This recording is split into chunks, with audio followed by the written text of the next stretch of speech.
Welcome back. Now, if there's one thing that Indian car makers have realized is that what really flies here are miniaturized versions of larger car designs. So you've got mini SUVs like the Duster and the EcoSport and mini MPVs like the Evalia and the Ertiga.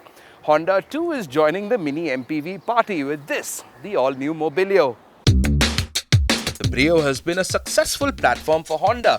Besides the small hatch, it's also spawned the Amaze compact sedan, and now in the guise of a mini MPV, the Mobilio. Under its hood, it's got the powertrains from the Honda City. Step on the gas and what's responding is either a 1.5-litre iVTEC petrol or the 1.5-litre iD-Tech diesel. Both engines are torquey and powerful and a joy to drive. We test drove the diesel that's doing 100 bhp and 200 newtons of torque, and power delivery is flat as there are no surprises in the form of sudden surges or turbo kicks. Putting that power to the road is a 5-speed manual gearbox that for a diesel has a very light clutch and is responsive in any gear, which will be good news when you're driving in the city. If there's another space where Honda cars do well, it's handling, and considering that this car was based on the Amaze and the Brio, the Mobilio is not going to wallow around.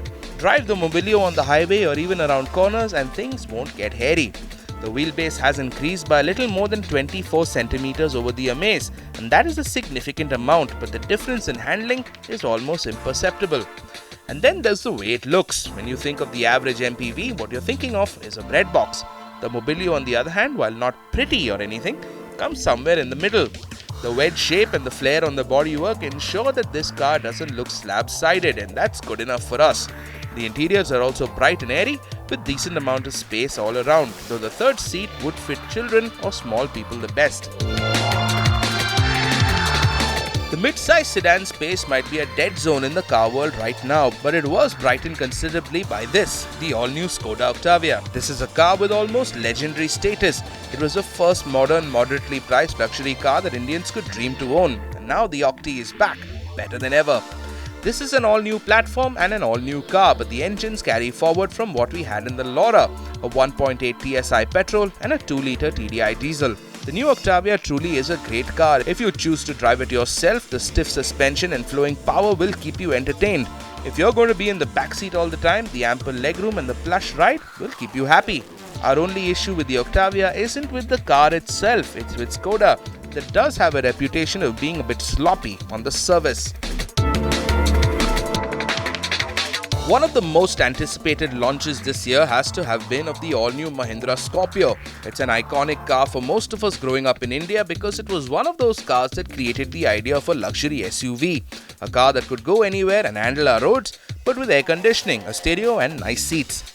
The Scorpio is one of the most ubiquitous cars around, with the shape and form that everyone's familiar with, which is why it was time to change, to start afresh. The new Scorpio might share a body shell with the older model, which is why you might think that this car is an update. But according to Mahindra, nothing has been carried forward from the outgoing model except the doors and the roof. What you're going to find under the hood though is the same 2.2-litre M-Hawk engine that was also in the outgoing Scorpio as well as the current XUV 500. Power output too remains similar at 120 bhp and 280 newtons of torque. But here's the new part. The terrible older gearbox has been replaced, and the new gearbox is a vast improvement over the older model.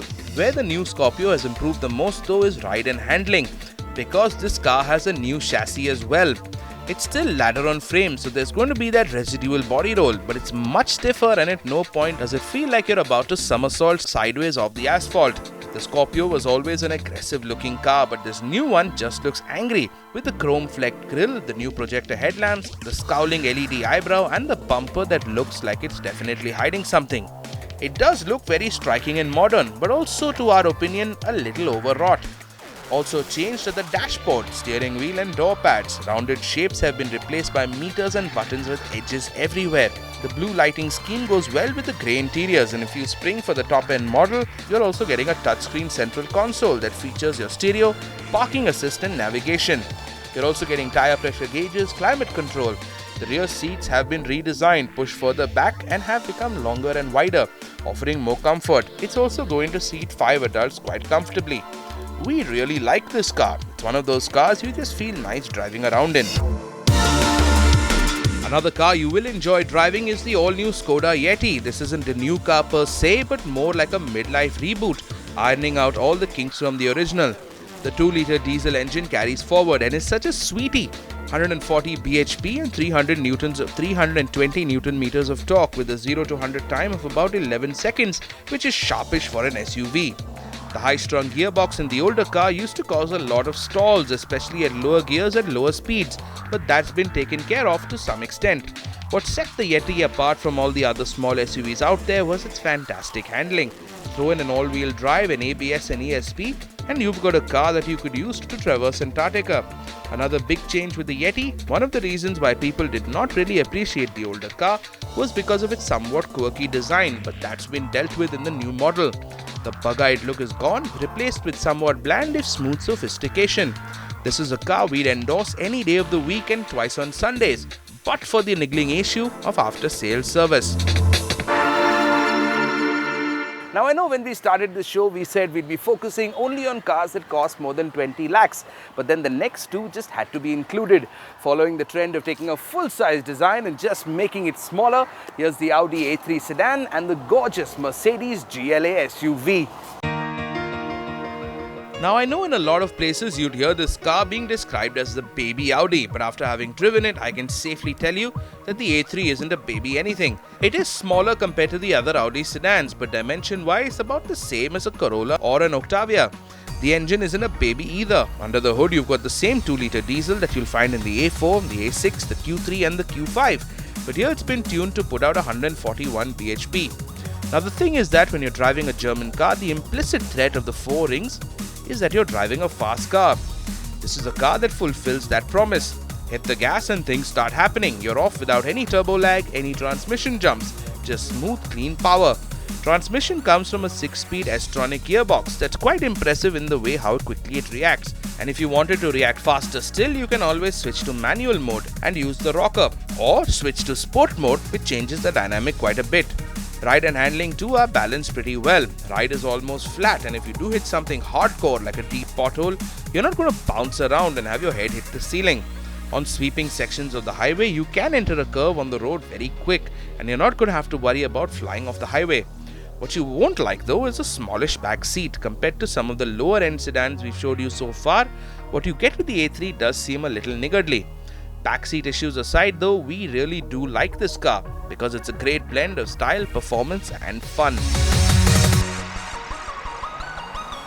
And then there's the Mercedes GLA, one of the best looking cars in the Indian market right now. At its heart, the GLA might be a crossover based as it is on the same platform as the CLA sedan and the A-Class hatchback, but it doesn't look like one. It looks like an SUV, and that's what's important. You've got two engine options to choose from, a diesel and a petrol, and we drove the petrol, a 2-litre turbocharged unit that's doing a solid 181 bhp. Floor the accelerator pedal and this car is going to hit 100 in about 8.5 seconds, which makes it pretty fast in our book.